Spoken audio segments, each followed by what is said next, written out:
Hey there, what's going on? My name is Jelena from JelenaStorska.com. Have you ever wondered how do you do effective Facebook Lives? So Facebook live stream is probably one of the hottest strategies right now out there in the marketplace. So there is, a lot of strategies, but Facebook Live is really blowing up when it comes to getting attention, getting engagement with your fans, with your followers, or with your friends, especially if you're building an online business, right? So no matter what business you are in, I highly recommend for you to use Facebook Live. So first of all, I learned a few tips. I was just at a live event and I learned a couple of tips from video marketing genius Mark Harvard. So there are 6 tips that I'm going to share with you in this video about Facebook Live. So first of all, you have to get right to the video.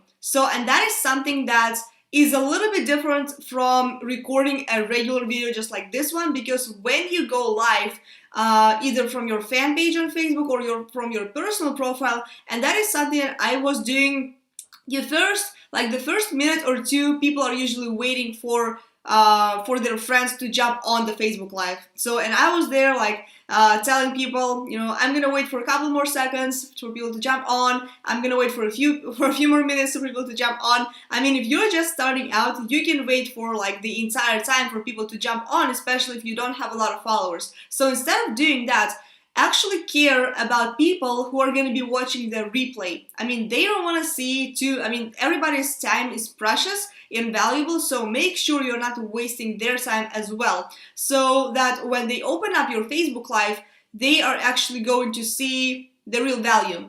Or if you are going to be doing videos from your profile page, what you can do if you're still doing that, waiting for people to jump on and things like that, after the video is finished, you can edit this part out. So you can cut the video, trim it in the beginning a little bit, but make sure you kind of start it so it looks as if there was nothing in the beginning. So this is kind of 2 tips, I would say. So the second tip is make sure that your lighting is good, because people need to see your face. People should see you clearly. The lighting here is pretty good, I would say. So make sure when you are doing a Facebook Live, you are not in a dark place so people can see you. And because if the quality of the video does matter these days. So you don't need to use any fancy cameras, and you actually cannot, but you need to have a decent lighting, because Facebook Live, you're doing this from your phone, so not always you're gonna have the best quality. So the lighting does matter. So another thing is number 3, use some common hashtags. So something like maybe network marketing, something like MLM, especially if you are in that specific niche,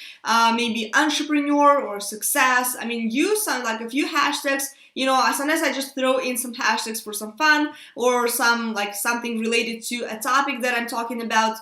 So throw in some hashtags, because people can click on them and they're going to find, maybe some other information. Or when people click on, let's say common hashtag like network marketing, they may actually see your Facebook Live, and that is free traffic to you. So tip number 4 is you can also create your own hashtag for your Facebook Live videos specifically. So because when people click on it, and some of them will, some won't, so what next? So when they click on it, they are going to be redirected to a new page on Facebook, and they will actually see all of your Facebook Lives as long as you include that hashtag. So pretty cool feature, something that you can totally consider. Something like work with your name, success with your name, maybe just your full name. So you can totally do something like that.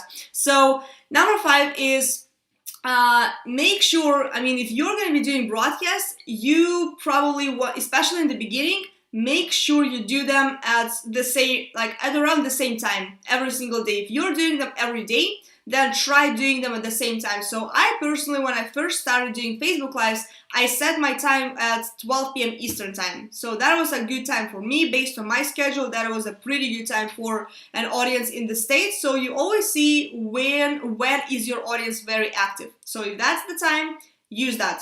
But make sure you are consistent. So you're consistent, if you choose that time, you go live at that time.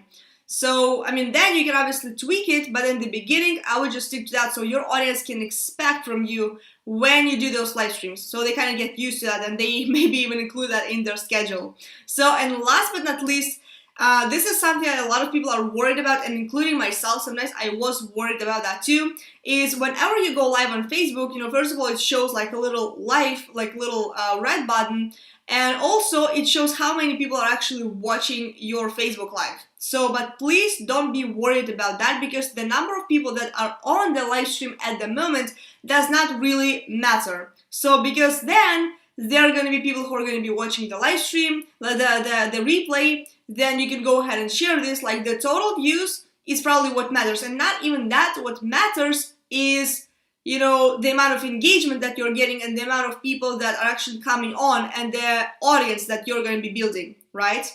And one more thing I would say, last but not least, and that is so critical, and I say this to every single person, is make sure you always have a call to action at the end of the Facebook Live. So something like, if you are not on my newsletter, you can jump onto onto my newsletter on that link.